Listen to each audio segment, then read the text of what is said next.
ready. Hold tight. Hold on to your hats, boys. Libos. Hello, good evening, and welcome to another episode of the Wednesday Week. Just what the flipping Nora are you all lot doing? I'm still in there. I'm still right behind him. It was just a very well thought out tactical plan by Danny. I want goal! I can literally feel the steam coming out your ears. So it's like a fun little post-game snack. For Wednesday Week! Hello, good evening, and welcome to another episode of the Wednesday Week. Tonight, joining me, I've got John, I've got Stevie, and we've dipped into the Europa League conference squad in Terry. How's it going, Terry? All right, pal? All gravy, my friend. How are you? Yeah, not so bad, not so bad. Terry's been a stalwart on the front row of the Cop at Hillsborough for a long time, and I think you've gone through a year's worth of weather the last 2 weeks, haven't you? You've done every season going. Yeah, I think so, mate. It was absolutely Baltic, horrible, wet. Like I said earlier, wetter than an otters pocket against Preston. Awful, just grim. And when the game weren't sparkling either, that makes it even better. Great. What a day. You wouldn't change it for the world, would you? Absolutely not. Absolutely not. We've got Stevie Mann in the comments. Stevie, you've dusted off your Jordans tonight, haven't you? Yeah. I'm an old man who's just made it home from daughter's basketball Christmas party, having just played for the first time in about 20 odd years. Anything like a proper game of basketball. Yeah, I'm going to feel it in the morning. Yeah. I can imagine. John, how are you? How's the internet? I couldn't be any closer to the modem unless it was like actually in my pocket or something. So I'm hoping for good results tonight. Let's do it. And don't forget, ladies and gents, if you do want to get involved, post a comment. We're going to be talking about Blackburn Rovers. We're going to be talking about Oxford United. And we're going to be talking about the big white elephant in the room that has dominated social media today because some student was trying to get clicks and likes on his own work. So we'll see where we go from there. Terry, I'm going to come to you first. Going into the Blackburn game midweek under the lights, must admit, one of the better experiences I've had at Hillsborough because I don't know if it was because it weren't that managed but the beer came out. I managed to get some food. Lots going on. A lot of change happening. How are your thoughts going into that game? I just wanted a bit of a reaction after the Preston game, really. It was bit of a turgid game, the one before, weren't it? And so I just thought a bit of a reaction. And I thought going into it, I was relatively optimistic because when we've gone against teams like Blackburn in those positions, I'm thinking of West Brom and Norwich, particularly earlier in the season, we seem to do well at going to those teams that are maybe some would say a little bit better than us, but not the ones in the top 2 or 3. And we seem to have a decent run against them. So I was quite optimistic actually going into it that we might actually pick up 3 points, to be fair. Yeah, they're on a bit of a barnstorming run at the minute, Stevie. Blackburn Rovers, aren't they? They're doing all right. I must admit, I weren't particularly looking forward to this game, but like as Terry says, it's that type of game that we can force complacency a little bit. But what I'm going to do, I'm going to bash the starting lineup for you, Stevie. That's Beadle, Valerie, Iorfa, Bernard, Lowe, Johnson, Charles, Bannon, Masaba, Windass, Lowe. Ugbo relegated to the bench finally. I'm not talking about it. But you sure? Are you sure? I'm all right. There will be a point where I mention it where we had 3 of our most attacking players on the pitch and didn't bash across into the mixing bowl. But we'll talk about that in a bit. Apart from that, any big surprises there? This has just become our starting 11 now, hasn't it? With a little bit of change up front. Yeah, give or take. It seems to be that we've settled for that. 3 at the back. Oh, we had up until Oxford. 3 at the back. Valerie on the right hand side. Johnson on the left.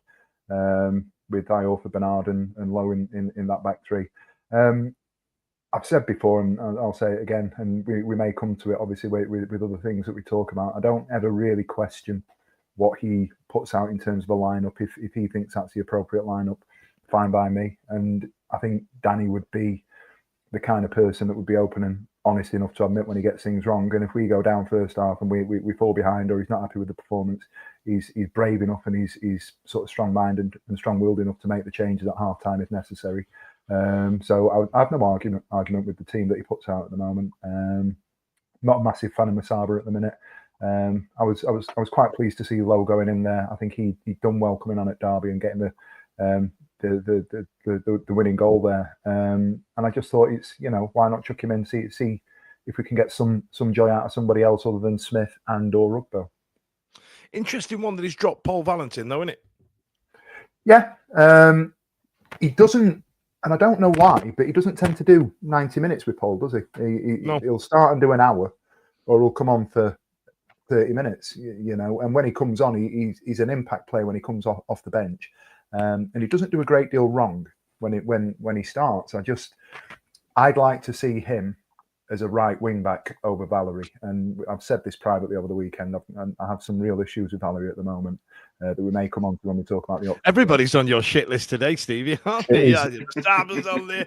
It's almost getting as long as Holly's future husband list. Listen, it's nothing to do with my love for Liam Palmer and the fact that he's keeping him out the side either at the minute. But yeah, I just don't see what he's bringing to the team at the minute. But yeah, for me, Paul, he does all right when he comes on. I was surprised to see that he wasn't in.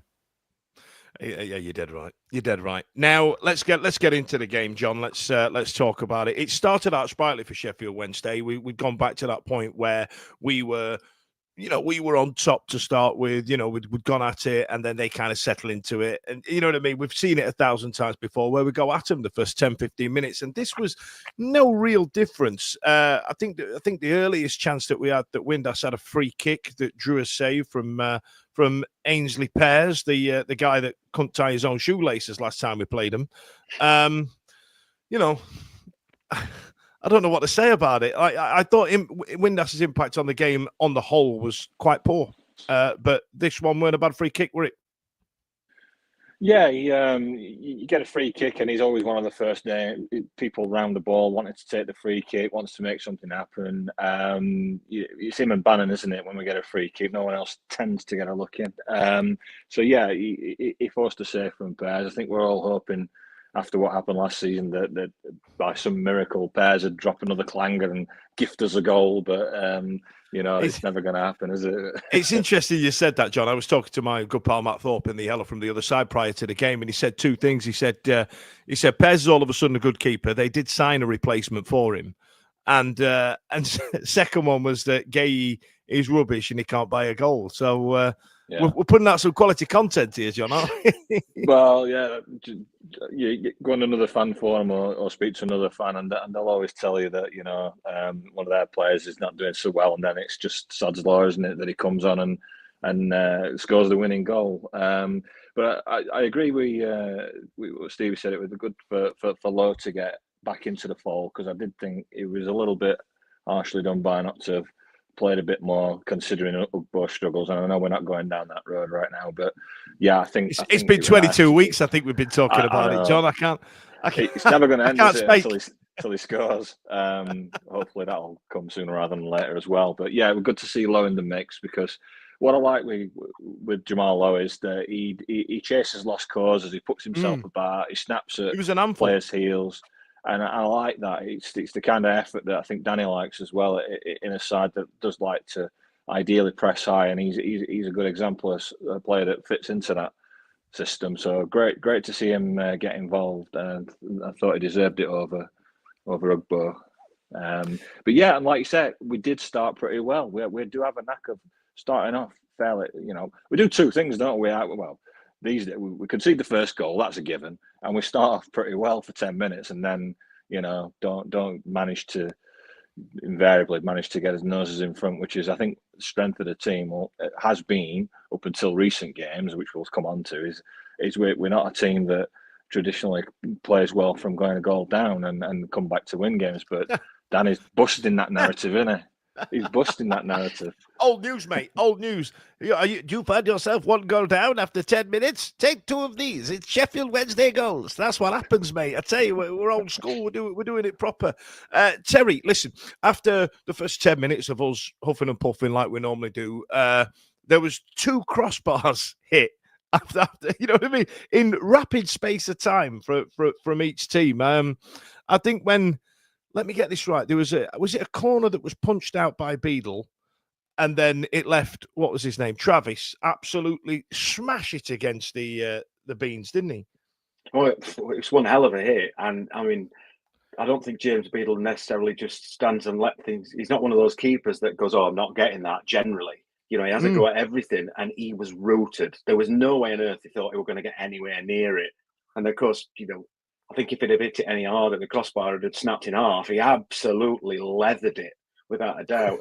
And I think at that point, it were at that point where I thought they just started to nudge in front. Really, that like if that had gone in, I worried a little bit if that had gone in, because it was, as I said, I thought at that point they were just taking the game by the scruff of the neck, because it needed somebody to. Yeah, it did, and I was like you, Terry. I was sat there thinking, "Aye, this is where it falls to shit now. This is where it absolutely falls to buggery." You know what I mean? And then straight after, Valerie did the same, didn't he? Yeah. I mean, I could, you know, from not the same. Sorry. Yeah, but from he didn't do the same. Up the other end on row one, where it looks like there's a shot from the halfway line when it's a yard out, and vice versa. Yeah, I wasn't quite sure who'd hit the crossbar, but you know, you just think, because up the other end, you have a chance. You think, oh God, have we got to actually get a little bit of luck, and it loops in? But obviously, it didn't happen to be. No, not at all. But I tell you what, Terry, where you sit behind that goal, I don't. For those of you listening, we spoke a lot about Holly's seats, and Terry's adjacent. There's like an extra 7-8 yards that you can't see on the cop. That, like, I don't know, is there like a bevel or something at the far end? So anything from the penalty spot at the far end at the Leppings Lane end, it's just a best example I can give you is when Smudger ended our losing streak last season against Rotherham. And he put it in that first goal. And I'm thinking, he must have done that on the line. It was about 9 yards out, wasn't he? Didn't notice. Yeah. I know. I think it's just, you can't see the lines. That's the issue. You know, anything beyond the halfway line, and like I say, it's either a yard out or 25 yard out. You can't really tell. And you're just waiting hopefully you can see the net ripple. And thankfully, I've got these to help me, because otherwise I'd have been absolutely buggered every time. It's that X-ray vision, mate. You need to turn it up to the visual equivalent of the T position. I think that's what they call it, mate. That's fair enough. I'll bear that in mind.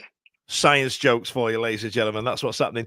Stevie, have we got any comments to get through, and then we can get straight into Deschamps Bernard's 50p head. Yeah, we've got a little bit of love for Terence coming all the way from Liam Henderson. See, we've gone for a more mature panel this evening. Welcome, Terence. I drove down to Southampton for the purposes of one joke. That is commitment for you kids. That is. And then a couple of comments. SWFC, same as always, terrible at home. And then just on Valerie, Matt Strickland's been on. I think that's supposed to be Valerie. Valerie's final ball is always poor. Sharman has opinions when it comes to Holly's future husband list. Nothing is longer than it. I've got one thing, but I can't say it on air. Hey! You and a man. And then just on set pieces, Ben's been on. Rather Mal Tatum than Windass. And lovely to hear from long-time friend of the show and former squad member Blair. As the football saying goes, draw your home games and win your away games. That's Blair in a T. Blair, I've never heard that phrase before, but I tell you what, I'm going to get it as a tattoo. Like, you know what I mean? Like, just don't lose any games. You know what I mean? Not you should win your own games or like that. Draw your own games and win away. What a phrase. What a tale. Let's get into.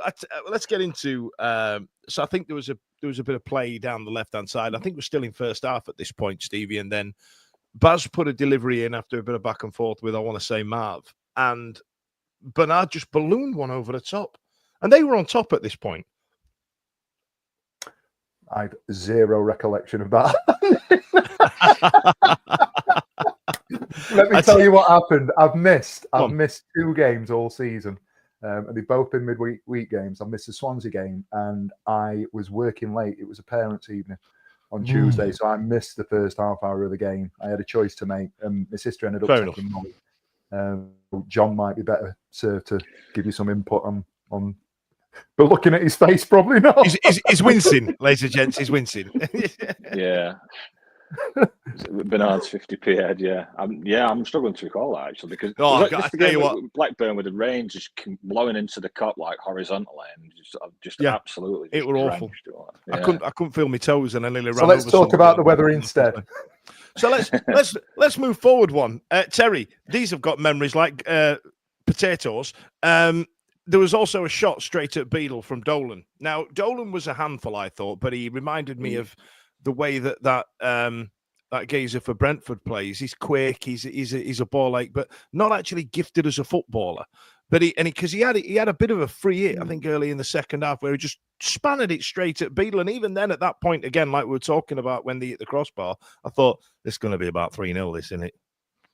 Yeah, as you said, it's quite interesting what you mentioned, Dan, about that lad. It's one of those that looks like a footballer. He's like he's got a bit of everything, but then there was nothing at the end of it. No.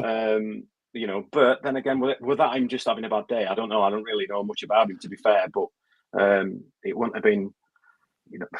I don't think it had been beyond the pale if they'd have scored. And like you mentioned, that the Bernard miss, I think that for me, overall in that game, the one thing that struck me, and it still does now, is the fact that, you no doubt talk about the running goal in a short while, but it was just that hunger in the box. That for me was, or should I say, a little bit of belief in the box that I think that they showed more than us. And I think that just comes from all them times at home for quite a while now, where you said earlier, spoke about earlier, that first 10 minutes when, there's all the bluster, we push forward, we do everything but score. And then when it doesn't happen, it's like a kick in the nuts and you're like, oh, God, it's just going to go the other way. We've seen it so many times, haven't we? Where this Wednesday, the last Wednesday, whichever Wednesday team it is, we seem to have a go, not score. The other team go down the other end and bob one in. Yeah. If you, Steve, if you just pop up Jay Block's comment there, I don't disagree. You can't argue with stats, right? So we don't come out the blocks well. He's telling us we're talking nonsense. 34% of our goals come in the first half. Only 2 goals in the first half away from home. Stats is stats. I agree, but there seems to be a better endeavour. And we're a lot more pressing and we're a lot more upbeat. As soon as the team come out, the first 10 minutes, we're absolutely going hell for leather. We're chasing everything down. There's quick, intricate passing. And to double down on Jay's stats there, there's no end product. There's nothing. It's just, to coin it, an old phrase better than what Blair's come up with, we're all mouth, no trousers, Stevie, right? We're not really putting the ball in the back of the net, are we? No, they definitely not. And there seems to be, I feel, a little bit of a fragility around us when things don't come to pass, and if we get hit on the counter, we're always susceptible to the opposition scoring a goal, aren't we? Certainly at home at the minute, and it's those things. It was interesting to see that we actually had much more of the ball than we have had recently against Blackburn.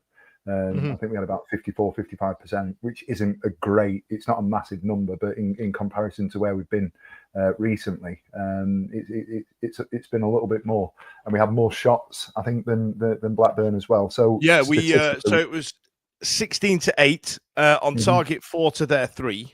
The goalkeepers made more saves, and we've had 8 corners as well. So we turned up, we did our job. But again, it's one of them. Did the last 10 minutes skew the stats a little bit? But to your point, where we talk about turning up, and we do all right in the middle of the park, and we do all right. I'm not one of those that worries about us in possession of the ball at the back, and I'm not one for the game has changed, and we talk about hoofball and getting it forward, and however you want to say that in your typical Yorkshire accent. As far as I'm concerned, the football that we're playing is absolutely fine. I've got no issue playing out from the back. I've got no issue with the way that we pass the ball in the middle of the park. When we're playing well, we look all right. But when we get forwards, it's that front line. And I'd say Smith, and to an extent Lowe in recent weeks aside, people are going to give me pelters for it. I think we've looked quite toothless. Ugbo, we've talked about him. We talk about him week in, week out. There's something not right there. Masaba, Gassama, all right, he scored a fantastic goal, but have a tendency to run down blind alleys. And to your point, we were talking about earlier on, we're talking about what is their job, what is their purpose? Do we want to get balls into the box? And we've got a style of play, or we've got an attacking suite of players, if you like, that lends itself to getting it in the mixer. And I just don't feel that we do it often enough. No, we don't. Now, John, I'm going to give you the negative part of the game. Cross comes in. Gay's kind of, I want to say, he's out-muscled our best defender to get a shit header in. Is that the way you saw it? Yeah, I'm afraid so. It's disappointing when you look at it, like you out-muscling a defender like that. I would have thought we could have defended that a lot better than we did. From the cop, I'm quite far away, but it just looked quite an easy. It looked like nobody was trying. It was like, what are you doing? Are you letting him ghost in like that? And he just kind of like and then you see it loop into the net, and it's just like, for all our endeavour, we get the sucker punch again, don't we? And it's like we said, and I think there's a reason why we went so long without getting a penalty, because I think a lot of it's to do with the style of play at times. We get into that final third and they're not committing enough men, or people aren't gambling and running into the box enough, and anticipation's a bit off as well at times. And it's not just bad luck that we didn't have a penalty for so long. I do think it has a lot to do with the style of play that would be. It's the fact that we haven't been in the box to force one. Absolutely, yeah, and I think that will improve. And but there's only so much you can do with the players that you've got. You can't teach an old dog new tricks kind of thing. And I think this is why January will be crucial for us, which we can speak about at another time. But I do think it is slightly improving. I think Michael Smith has flourished under Danny Rule, I must say, from a guy that looked like he was possibly on his way out. He now looks like one of the first names on the team sheet. And he'll never be prolific, and he'll still miss some sitters, but his general play has been superb. He's held the ball up well. He's brought players into the game. He's obviously scored that worldie as well and chipped in with other goals. Holds the ball up so well in relieving pressure. I just think he's been an absolute revelation under Danny Role, Michael Smith. Yeah, it's kind of come to the spearhead of the attack. And then towards the end, there was a speculative effort from Barry Bannon that got us on the feet and probably got a bit of blood pumping in Terry's toes. Now, Terry, we've spoken about this issue a number of times. So because you're new to this season, we thought we'd give you the opportunity to get on your soapbox. Do you still see the same issues with Gassama and Masaba as what the rest of us do? Or do you feel like they've been somewhat maligned? Or do you feel like you should just get it in bloody mixy? Well, it's one of them things, when the focus goes on them even more when they're not delivering. And traditionally, people, when you think of players who play out wide, attacking players that play out wide, I think, if you're of a certain vintage, you almost expect your wingers to get out wide and get it into the mixer, as you say, Dan. That's what you expect. But I think the one thing this season, more so than last, is that I think while the decision making overall from both of them isn't the best, you could argue that they wouldn't be here if it was. But I think Gassama's has got a little bit better and Masaba's has got worse. Yeah. I think Masaba, he running into blind alleys seems to be the thing at the minute. And I understand why people get frustrated, and even more so, when we have a game the other week, when Preston, when we equalised, and he's gone down the line, tried to take about 3 on, run it out for a goal kick, and then the next time he goes down the line, takes his man on, and instead of trying to take him on again and again and again, he just plays the easy square ball and we score. Innit? Exactly. So you're just like, oh, come on, mate. But then, on the other side, we've got Jeddy scoring. So I don't know. I think, like I say, they've both got ability. There's no doubt they've both got ability. But as I said, the young kids, they've still got a lot to learn. Yes, they've been here a season now. You could argue they've still got to learn things because they've not been with the manager as long. That's maybe reaching a little bit there, but I don't know. I like that they're attacking players, and when they do take players on, we all want to get off the seat, especially if we're not scoring like we weren't for a while. You want to get off your seat, and they're two that can, and then sit you back down again. Okay, so if I made a further point to you, Terry, then do you feel like Ugbo's barren spell that he's having is because the balls weren't coming into the box, and because he's missing somebody like Jan Paveda, who gave it up at the right time to give him the opportunity to sweep it in? Do you feel like that's contributed to EK Ugbo's drop in goal scoring form? I think it's a fair argument, Dan. I mean, I don't think I think for a while now, the final ball, the quality of the final ball has been lacking from more than just them two. That we do so well. Steve was saying earlier about when we're good with the ball in midfield, and we can be so good with the ball, and then we get towards that final third, and that good pass seems to disappear. I don't know where it goes, but we seem to lose the ability to pick a decent cross out or a decent pass, or we sort of slow it down a little bit. And if Ugbo's not going, if you're right, if he's not getting ball in the box, he's going to suffer. naturally, because he's a penalty box player, really. As much as I think he can do a lot of hard work outside the box. His best stuff last season was in the box. You've got to put him in the areas where he's most effective. Go on, John. He's not. I'm just going. Sorry, Steve. I was just going to say one of the comments that I heard from one in the COP on that game was that Jermaine Johnson were better than these two, and I said, I'm like, what? Hang on a minute. Like when we signed Jermaine Johnson, A, he was 29 years old, so he had a lot of games to develop his game. And B, he was never really, he'd score a worldie now and again, wouldn't he? And he would have an impact in games, usually when it was around contract time. He'd want a new contract, and all of a sudden it'd be like his own goal of the month competition. But these guys are like we've been saying, these guys are like still very early 20s, aren't they? They've still got time to develop. Obviously, there's a reason why they got let go from PSG and in Holland and stuff. You don't just pick up these. It's not like FIFA. You can't just sign a free agent and they're absolutely world class. You mean it's not? All these notes are useless. Okay. But they are frustrating to watch, especially when they've done the hard work and then they decide to try and beat the man again. It's like, you've already beaten once. What are you doing? Put the ball in. So quite often you'll see they'll shoot when they should pass and they'll pass when they should shoot. But they have got time to develop. I'm a little bit patient with them because of their age, and I know that with more time and more coaching and Danny's effects on them, I do think they'll improve. But they are certainly frustrating to watch, and it's been really interesting to see how when they were first together, it's like Masaba was the better player, wasn't he? But it's kind of just gone the other way now. It's seesawed the other way, hasn't it? Yeah, the geezer that used to play with Lionel Messi is all of a sudden better. I'm sure. I'm clutching my pearls just thinking about it. John, Stevie, do you want the last word on this before I move on? Just a couple of bits. I think we need to get out of our head this idea that the young kids. I think Masaba's turned 24, 25. He's in his mid-20s. Yeah, this has got Jesse Lingard written all over it, hasn't it? Where we talk about Jesse Lingard like he was 10. Yeah, we can talk all day long about them being young kids, but they've been around and they've been playing for a while, and it's their second season with us now in the Championship. To give Gassama is a little bit of credit. He's clearly done the work off the pitch. He's filled out empty, and I think that's been a contributing factor to him being a little bit more effective. My frustration with the pair of them comes from the little bits that you've seen and you know that they can do.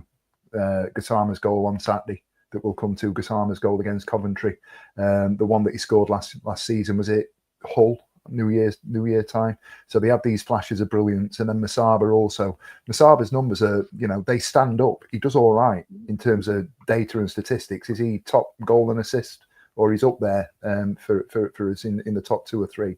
So on paper he looks like he's doing a job, but you sit in the stand and you watch him, he's a frustrating player to watch because he's got all this talent and he just goes running down blind alleys. And the decision making that he comes up with, the game against Derby, he was awful. He was abject. He was terrible. Similar against Hull. I know people will talk about the fact that he had the assist for the Smith goal, but other than that, he was awful. It's one of them. A few comments you just want to pull out there. So Matt's gone with Pervada was the fair player last season. Sharman's gone with get waddling now to show them how to ping it proper. Yeah, I'm down for that. JJ was all right, literally written as all right. And what's Gary gone with? Ash words indeed. Masaba and Gassman can't play and never will. So can we just put whether there's a word missing in that? Go on.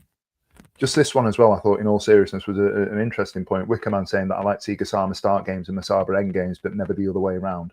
I'm kind of with him with it, and I know I've talked about. I've got no issue with the side that he puts out. I'd rather see Masaba come on for the last 10-15 minutes at the moment, and see if he can be a bit of an impact player. Gassama for me has earned his place in our starting 11. Having said everything that I've said in terms of frustrations that he offers, because I just think he does give a little bit more. It's just frustrating that when he runs down those blind alleys at times, or doesn't pick the right pass, or makes that mistake, or turns into trouble. It's that I'm not angry. I'm just disappointed because I know he's capable of doing it. I'm not angry. I'm just disappointed. Wait till your dad gets home. Now, ladies and gentlemen, we're Sheffield Wednesday were 1-0 losers against Blackburn Rovers on Tuesday night last week. Coming up later on that week, we did have Oxford United, who for some reason I've been calling Oxford City for the past 2 days, and I don't know why, because I know full well it's Oxford United from getting the shiny badges with a big bull on it. Also coming up after we've spoken about the Oxford game, it's back. The rumour mill. But in the meantime, some people are going to try and sell you something. That was me just about to. It's 31 minutes. Going to make a note of that, ladies and gents, so I can put the adverts in the right place. Now then, Terry, Oxford first half coming out to Oxford United. Oxford United. That's right. Yeah, got it right that time. Not City. It's been doing me head in. Honestly, it's like is there an Oxford City? Have they got a non-league side? I don't even know. Yeah, I think I played against them back in the day when I played for Lincoln United. You know what I mean? It's a whole thing. It's a whole thing. Starting lineup here: 4 at the back, Tegs, in Valerie, Bernard, and Lowe and Johnson, and then there was kind of like Shea and Barry in the middle, and then we had Windass, Lowe, and Gassama behind Smudge in some kind of what they used to call a Christmas tree formation in the late 90s under Glenn Hoddle. Bit of a change. Danny's rolled a bit of dice there. What did you reckon? I actually like that he shuffles the pack a bit because, for a while, but not so long ago, I remember us like constantly worrying about the other team and, all the time. But we're shuffling the cards to try and get the other team to worry about us. And I do like it. I think while we've had, this team, these players, this manager, he's not afraid to sort of stir the pot a little bit. And again, you've got to think about, these players we've had quite a number of games over the past couple of weeks as well. So I just expect things to change every week. I think I've just got used to it changing every week now. We do play a bit of a fluid style anyway. I think the bones of it are pretty similar every week, really. Well, as you said, there might have been 4 at the back, but that when the game goes on, it tends to sort of, we're quite fluid, aren't we? And not only that, Danny's not afraid to, mix it up a bit during the game either. So I wasn't entirely surprised. I was glad Smith was playing for all the reasons that everybody's already said. And I was reasonably optimistic, but then we've obviously always got that Wednesday banana skin of Oxford not winning since God was a lad and all that. Charity FC, come on in. Yeah, exactly. Hold my beer and all that, which we normally get from Wednesday. So as much as I was confident, I was also a little bit worried about that banana skin. We're always worried about banana skins. I thought banana skins and quicksand would be much more of a big issue in my adult life, given the movies and TV shows my dad used to make me watch. Lola Lanardi going on. Or the club's nickname should be them. Or with the crest of a a charity collection pot, something like that. You know what I mean? That's what it should be. Stevie, I'm good now. Ash has made some notes here now. I was working last Saturday, so Ash has made the notes for me this week. So we made notes last week. Fluidity was the key. So I'm going to read them verbatim to you, Steve. The first paragraph here that he's done. They do get funnier as time goes on. I think Ash is stitching me up here. You know what I mean? So he's gone with first couple of minutes. Valerie dispossessed. Oxford number 44 gets a shot off low to Beadle's right, comfortably saved. That's the most normal as it gets. I've read them. So it's opposite way round. It was one of those where, again, it was a bit like the Bannon sort of situation against Derby, wasn't it? Where we tried a bit, and we found ourselves getting sort of done a little bit. It set the tone for Valerie, and we play that back 4, and I was quite vocal about this over the weekend on some private chat sort of thing. I don't see what Valerie offers that Liam Palmer doesn't at right back, and I know people are going to come at me and start having a pop. I'm not saying that Liam Palmer should be in week out or anything like that. I understand that there's a process that we're going through, but play Liam Palmer every week. And if we're playing a wing back system, for me, the player is Paul Barrington for me. Valerie's getting a few pelters in the comments as well. We've shifted to that 4. Fine, like Terry said, we like it that he mixes it up. He puts teams out and formations out for the opposition that we're going to play. He's clearly done his homework and decided that a flat back 4 or an iteration of a back 4 is what we needed to play on Saturday, and it came to pass that was the right decision. I just felt that there were times when Valerie was susceptible to making mistakes. It was frustrating to watch, and I know we're fasting forward a little bit. I blame him for the first goal as well. Well, we can get straight to that first goal, John. This is Ash's notes again, bear in mind. Cross from Oxford right into the box, headed on, awful defending by Valerie. And Bernard means Greg Lee, number 22, stabs the ball home on 17 minutes. Multiple SWFC players recreated the full Monty Arsenal back line, step forward and arms raised. Didn't land. No, it didn't land. And it was interesting because the commentary on the game was like, you didn't get the angle, but they were suggesting it. Was it possibly offside? But you never got a replay angle to show you whether it was offside or not. We could have put it on our scoreboard. Yeah, John Pearson was saying, if it's offside, it's great defending. If it's not offside, it's poor. And I thought, well, yeah, great commentary there, John. Yeah. That's like when I played Sunday League and we had this geezer from Barnsley and I'm waving my arm in the air and the referee goes, no offsides on a Sunday, and just carried on. It was like watching Brian Glover referee from bloody Kes. Yeah, it was disappointing, wasn't it? Because obviously, set piece goal, we had tightened up on that side of things. So to see that it flicked on and their man just flicks his toe end on it, doesn't it? And we were behind again, aren't we? Familiar story. When does they go behind again? And then all of a sudden, you've got that little bit of worry in your mind. And even if it's Oxford, we need 2 goals to win the game. So, right, what we're going to do, we're going to have to roll the sleeves up now and get stuck in. But, disappointing goal to concede. I think there were a few fingers pointed at each other after that one. Poor goal. Tell you what, Terry, did you think at this point, oh, shit, it's been 9 years, it's going to be 10? I did about 10 minutes later when they had that through ball and Beadle came out and whiffed at it, and the number 44 Scarlett, Captain Scarlett, yep.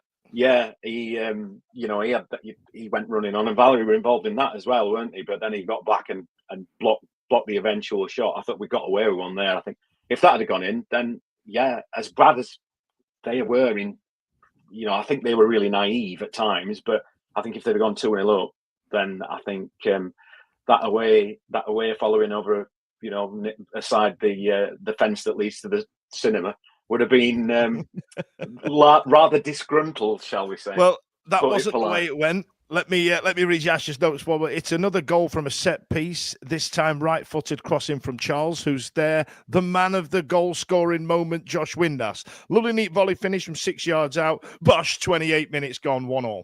I won't go as far as saying it was 6 yards out. I thought it was on the edge. It was 6 yards out. There was a debate of whether it was an own goal, right? Yeah. Well, commentary had it, and was it Staten that was on Saturday? You got absolutely hammered, mate. Honestly, he was telling everybody how much of an own goal, and Windass didn't know anything about it. And then the comments must have started coming in because he was getting bits, and he was saying, "Oh, people are giving me one because I'm saying it's an own goal, and apparently it wasn't." But we'll see at half time, sort of thing. Obviously, you can see it. It wasn't spectacular, but it was right place, right time, wasn't it? It was kind of one of them that kind of rolled off the shoulder type of thing, wasn't it? It was just effective. Offer a surface, it's gone in. I'd question how much he actually knew about it, but he was right place, right time. It just seemed instinctive, and it's what we needed. It's what he needed at the time, and straight back into the game. Straight back into it. Okay, and then we had long ball down the Wendy right, picked up by number 17. I've had to put that's Dale, who advances into the box. Beeler comes out, makes himself big, and blocks the shit out for a corner. And then he's. I should have proofread these. I should have proofread them. I did, but I just kind of went. I just kind of skim read them, and now I'm reading them out loud. I'm like, oh God, here we go. And then there was another save in the first half, just towards the end. Another lovely Royal Mail-like delivery from Charles, and Lowe heads towards the goal. The Oxford keeper makes a flying save to his left, denying the in-form forward. I can imagine him writing these, and he's giggling. I can see him doing it. His shoulders going like that. Yeah, giggling away. Okay, John, let's get to the next one here. Then the next goal. So just after half time on 49 minutes, SWFC attack down the right. Good ball into the box. Valerie headed away by the defender, but put in true pinball wizard style. The ball bounces back off the backtracking defender, and the ball falls to Lowe, who slots it past the keeper from 7 yards out. What do we have? Do we need to add to that? Not really. A little bit like Windass, right place, right time. Nice, just poked it into the net. Went off and did his little gritty celebration, which nobody knew what it were. I think John Pearson thought he'd pulled his hammer. So Terry, I got Terry. I'm coming to a man of age. He did a gritty celebration. What do we think about that? Because I enjoy NFL, I know exactly what it was. So I can't even, saved. I was hoping for a really boomer response there. You're filling in for Simon here, Terry. You're doing me head in now. I'm disappointing you there. Actually, made a laugh. Europa Cup squad's letting me down here.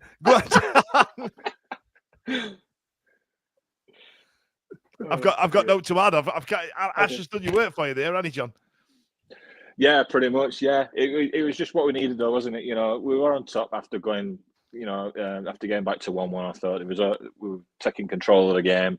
And so to pop that in at that end came at just the right time, and I felt really confident after that went in that we would come away. I know it's Wednesday, and, we can always throw games away. We have a habit of doing it, but I did really think that we were going to take control of that game and come away with 3 points. It worked. Chuffalo though as well, though, right?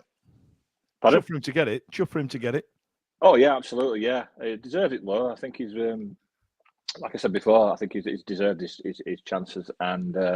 Good to see him in the team, and he might actually be able to forge a good partnership with Smith going forward. That might be a combo until one gets injured or suspended, another players get a puts chance. His shoes on the right feet. Yeah, gets baptized or something. I don't know. Fucking hell! Right, Ash is telling me off. He said, those notes are just for you, Dan, as prompts. I can't not read out comedy gold like this, Ash. I can't not do it. You know what I mean? Right then, Terry. So at this point, we're 2-1 up. At any point, I mean, we had a couple of comments there about Bernard being being absolutely brilliant that second half as well. He had a good run out, didn't he? Did you ever feel like they were going to get back in? It were more back to the Bernard that we've been used to, as opposed to the one that got bullied against Blackburn. Nice hand gesture, Dan. I like that. And I think that just helped. I mean, as I said earlier, I thought they were really naive. They were just a bit nice. I think they did well to get promoted last season. I'm not belittling them whatsoever. It's one hell of an achievement to get promoted. Everybody, we know how hard it is, despite. Big club, whatever you want to say, and I'm not going to say the N word because it's just become a meme. But I thought they were really naive, and they were just lumping it into the box. And Bernard does what he does best. I thought they were really strong, and really shook off that moment of indecision, if you will. John said earlier he got bullied against Blackburn, and he did. Yeah, he did. He really did, and I think he needed a performance like that, and he delivered with aplomb. Yeah, there you are, aplomb. I'm going to start putting a word of the week in and just have it flash up on the screen like on Sesame Street. Stevie, at this point now, we're 2-1 up. We're coasting. Bernard's back on form, as Terry says.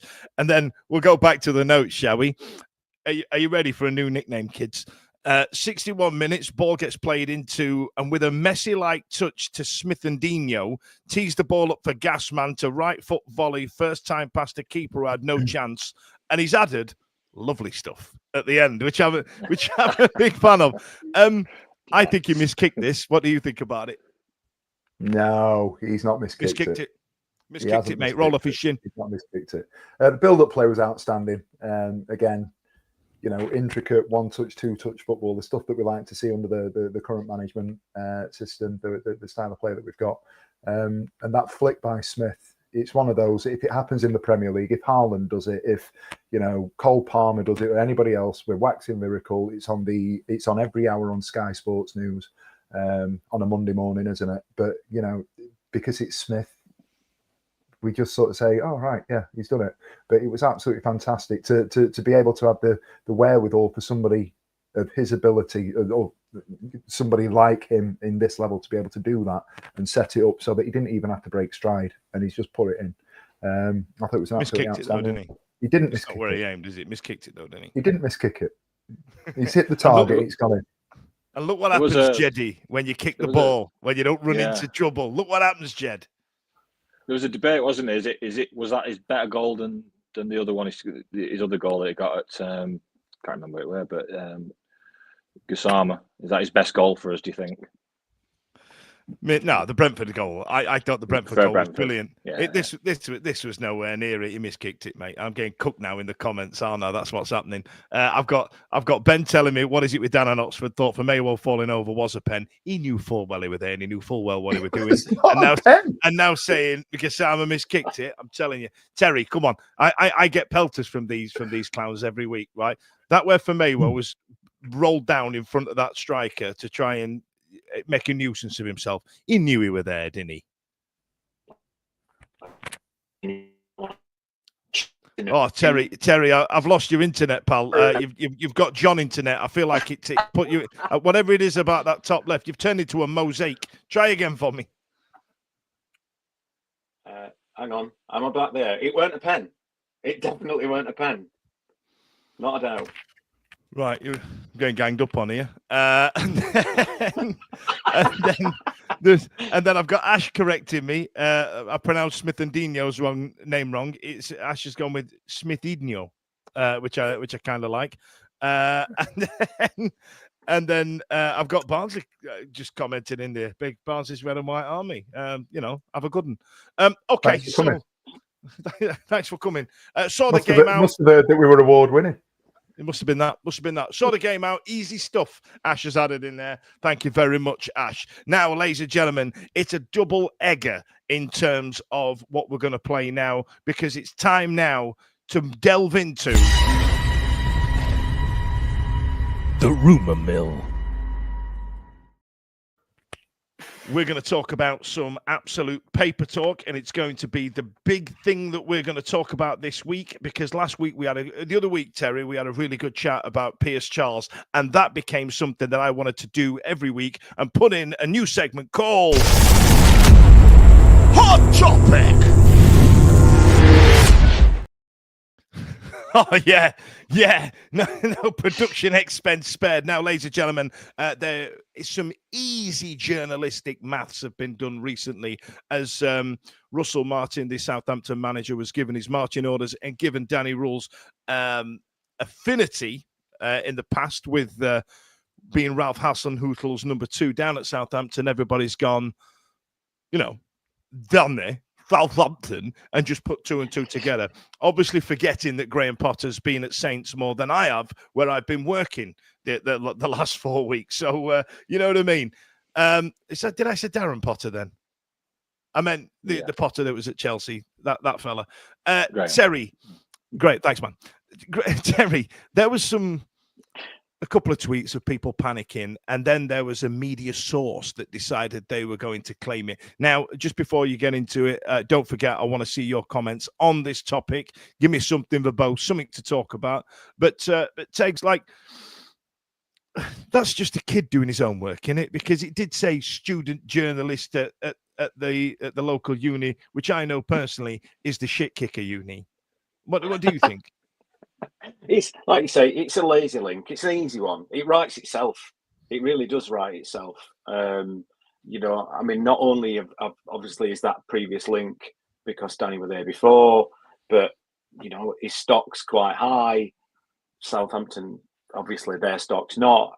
They've got this sort of reputation of picking up managers who are, sort of up and coming, if you will. If you look at like Brighton down the road, they're picking up young managers from other other countries, granted, but in a similar sort of vein. So I think we have sort of like things go around in circles a little bit, don't it? You get something that becomes in fashion, and then everybody else sort of does it, and it's just, like I said, it's just easy. It's just easy to link in with it. Yeah, it is. That's it. It's just easy to do it. John, what about you? Do you give much credence to the coursework that someone's going to subject?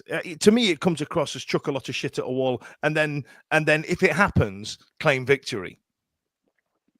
Well, in true Chris Kamara style, Dan, there's been a rumour. Has there? Rumour? Is there a rumour, Dan? So yeah, depending on whatever source you read from, you've heard some sources say compensation agreed. He's been spotted in Greg's on Bar Street. I mean, come on, what's happening here? It's like he was not on the M3, and he was not in the Greg's I went to. Exactly, yeah. I think it's just one of the crazy mad world of football said that even like Danny Rule become like one of the longest serving managers in the Championship or something daft like that, even though we've not had him, so long. He's going to get linked with teams. I think half it's lazy journalism and half it'll be substance because, I've said it before privately and I've said it maybe to some of you, this coaching side is propping the side up, and that's in testament to Danny Rule.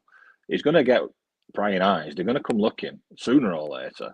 Now, whether there's any substance to this or not, I don't know. I get that. But there's an element of I want Kylian Mbappe playing for Sheffield Wednesday, and you know what I mean. But to coin a phrase, life's a shithouse. You know what I mean. I want a moonwalk son. Like they can sit there and want him all they like, but you've got to work out the finances. There was an element of something like 5 million for Danny and 5 million for his backroom team. Like, it's not going to happen, is it? It can't. Well, they're interesting again. How much substance is it to it? I don't know, but they were saying that because of the financial complexities of, let's say, trying to get Danny Rule, there's the compensation for Danny Rule, there's compensation for his backroom staff who would want to take with him.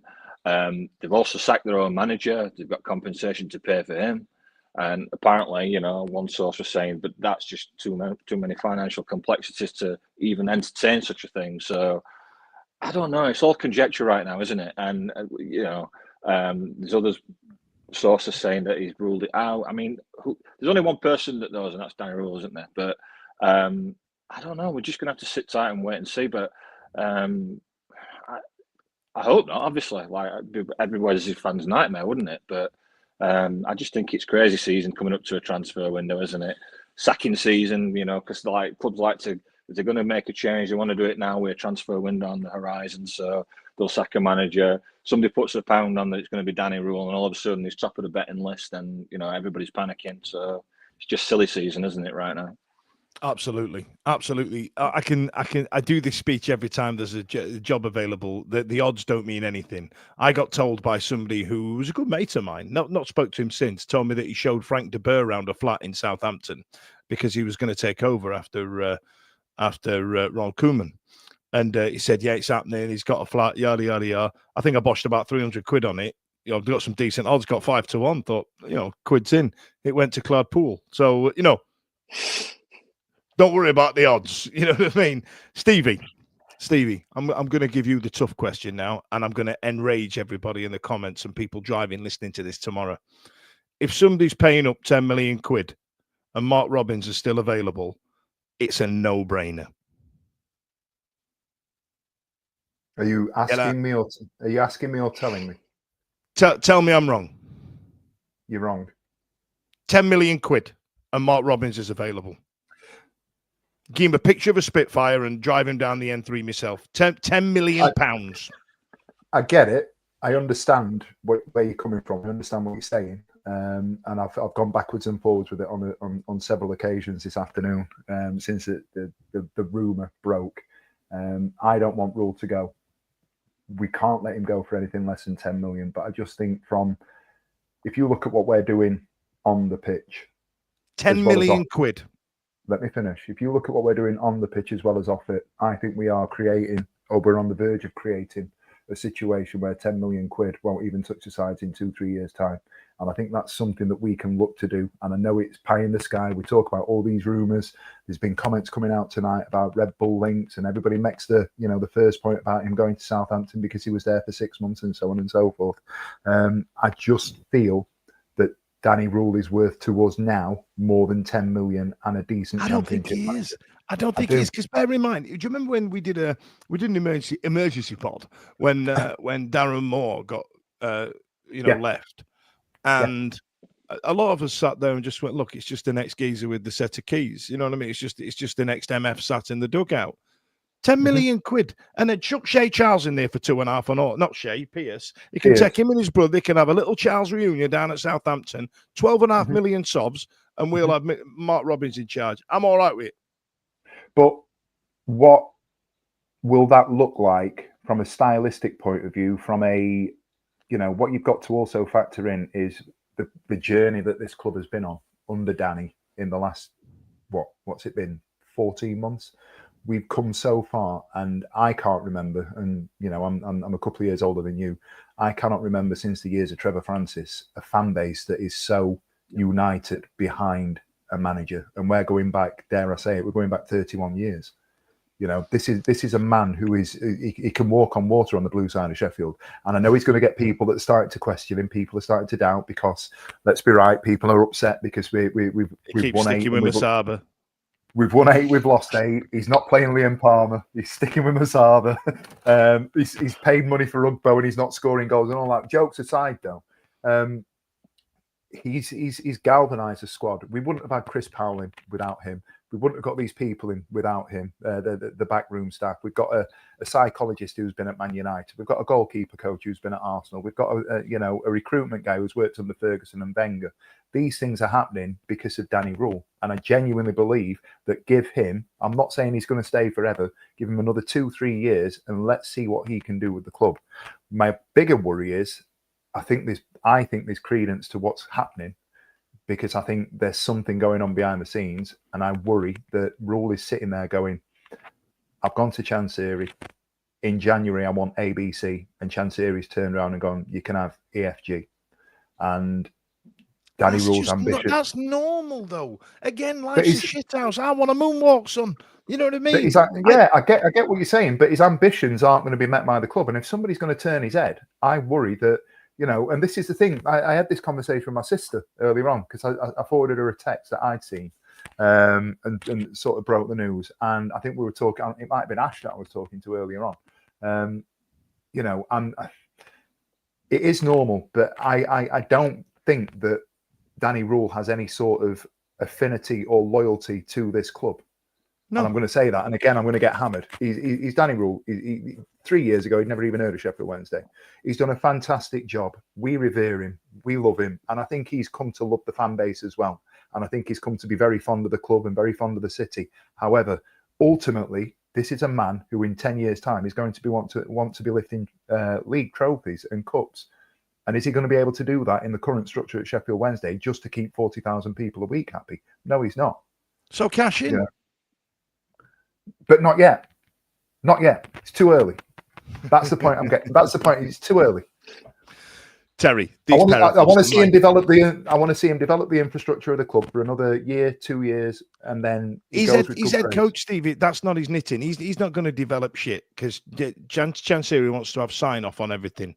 And if there's 10 million quid sat and all the backroom staff have gone, Mark Robbins can come in with his backroom geezers that he had down with the Sky Blues.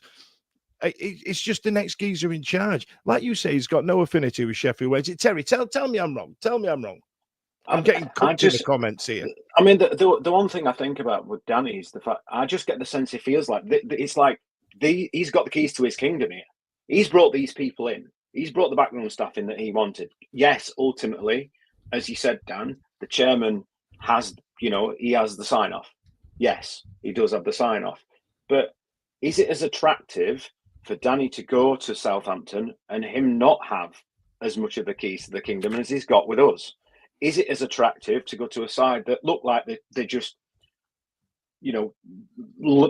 laying back and taking relegation at the minute? The way that they've been playing, they're just giving goals away left, right and centre. Yes, I know he kept us in the Championship. Yes, he did. Started a bit earlier, granted. But if he comes down, I'd be more worried of him going to Southampton in the summer. If it had happened at the end of the season, I'd be more worried then because he can start with a fresh slate if they were to come down. That would worry me more than it does now.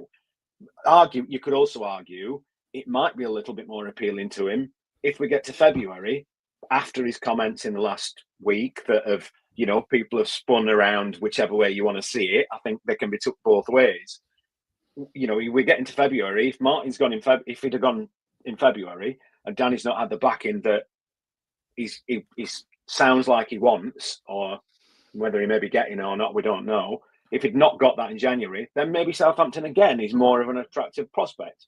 But right now, I just don't see it. I just don't see it. Fair enough. I'm getting absolutely cooked in the comments, Stevie. While I take down this picture of Danny because someone's screaming at me about it, can you go through what people have got to say about this hot topic? Oh, Bear with me. We've had a lot of comments. Yeah, yeah. Does anybody agree with me? Oh, you're wrong, Dan. No, they don't. You're wrong, Dan. That's Strickland. No chance. No chance, Dan. Your oldest friend in the world. So wrong, Dan. I'm telling you. This is football, and I know I sound like Simon Jordan. Wibble wobble wobbly. It's all about the money wobbly.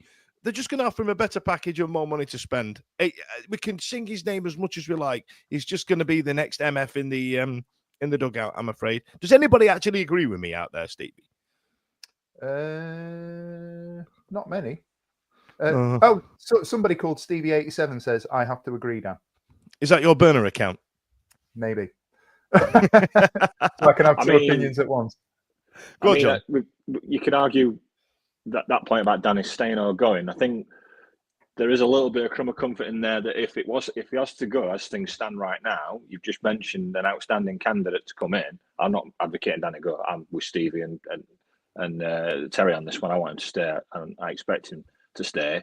But you know, if the worst happens, there are, as it stands, some good candidates out there. Whether they'd want to come and work for Chancery is another debate, isn't there? But there are, as you said, good candidates out there. I think another one's, I don't know if it'd come though, is that Cooper guy who got Forest up, Steve? Him who looks like he's always about to sneeze. Yeah. But I don't really want to think like that, because obviously we're all in love with Danny, aren't we? Wanting to stay and finish what he started and see where he can go. And hopefully he'll have some positive discussions about January. But, you know, maybe the fears are, where the rumblings are coming from, is that maybe his expectations aren't being met. I mean, out of the managers that we've had, we've had this chairman, do we think there's really been any that, this is the only one that I genuinely get a feeling that he has some element of control over things.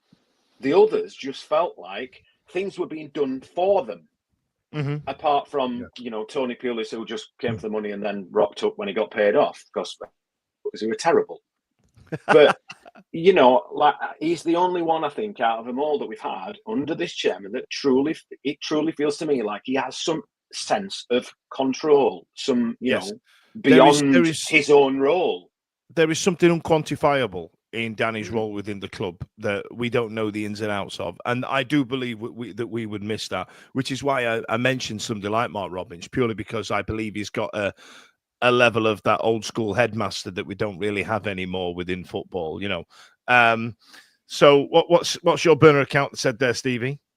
So my alter ego is saying that we are in a better place than when he came. So we are also we are slightly more appealing to some of the and there is an element there of we've got to thank Danny Roll for what he's done for dragging us out of the quagmire, making us what's essentially a mid-table team rather than relegation fodder from where we were literally 12 months ago. And for that, don't get me wrong, this isn't me wanting to get Danny Roll. I just want to get rid of Danny Roll. I just want some good business sense. I mean, having lived in Southampton for as long as I did, my phone's been blowing up all over left, right, and centre, and it's just people just laughing at me now. You know what I mean? However, this is going to rumble on, and that was tonight's Hot Topic.